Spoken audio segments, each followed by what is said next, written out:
उत्तर प्रदेशातील झाशीमधून एक धक्कादायक घटना समोर आली आहे। एकेकाळी प्रेमाने जोडलेलं नातं आता द्वेष आणि हिंसेची कहाणी बनलं आहे। 3 वर्षापूर्वी मंदिरात 7 फेरे घेऊन लग्नबंधनात अडकलेले पती-पत्नी आता एकमेकांच्या जीवावर उठले आहेत।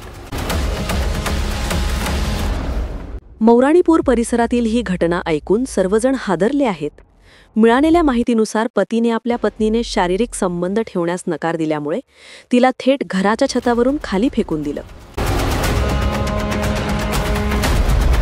महिला गंभीर जखमी असून सध्या रुग्णालयात तिच्यावर उपचार सुरू आहेत।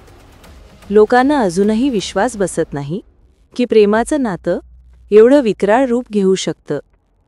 पोलिसांनी आरोपी पतीविरुद्ध गुन्हा दाखल करून पुढील तपास सुरू केला आहे।